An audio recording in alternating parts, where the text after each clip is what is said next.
Mais d'abord, l'édito international d'Europe 1. Bonjour Vincent Hervouette.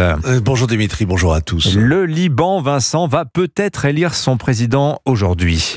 Ah oui, ce serait de vraies étrennes pour le Liban à la veille de la fête de Saint-Maron, le saint patron de la principale communauté chrétienne du pays. Le président de la République au Liban est obligatoirement un maronite. Ça fait plus de 2 ans que Michel Aoun est arrivé au bout de son mandat et que le palais de Baabda est vide. Les députés n'arrivaient pas à se mettre d'accord.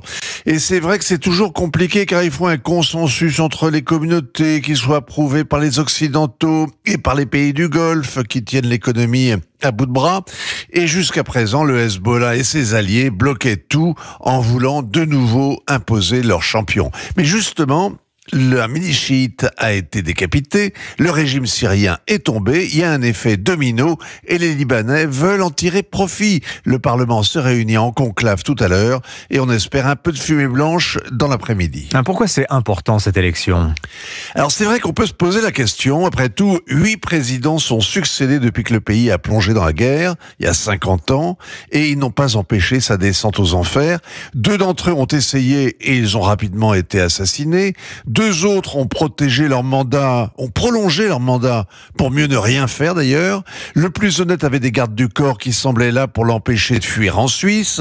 Et il y en a qui ont livré le pays aux voisins syriens, le dernier étant l'homme de paille des Iraniens. Au Liban, le président a peu de pouvoir, c'est un régime parlementaire, mais il est la clé de voûte des institutions et elles sont en ruine.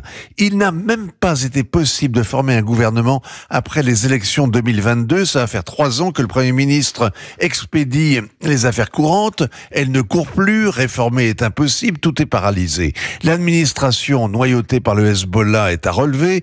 La débâcle financière est totale. L'économie plombée par plus d'1 million de déplacés et de réfugiés.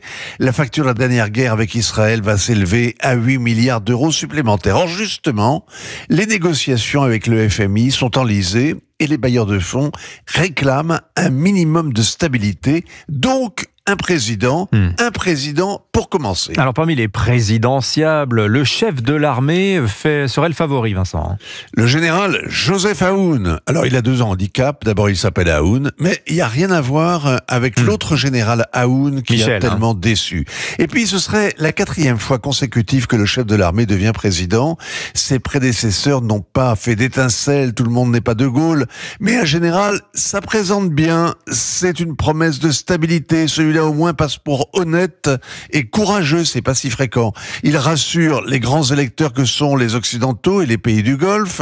Le représentant américain d'ailleurs, chargé du Liban, est à Beyrouth ce matin, tout comme Jean-Yves Le Drian pour la France. Et les Séoudiens aussi auraient adoubé le général qui est allé à Riyad faire sa cour. En 1975, le Liban a cessé d'être la Suisse du Moyen-Orient et une oasis de liberté. 50 ans après, il a touché le fond. Il serait temps que les Libanais cessent de creuser et qu'ils trouvent un peu de lumière au bout du tunnel. Ainsi va le monde. Signature Europe 1, Vincent Hervouette. Merci beaucoup Vincent. 7h46.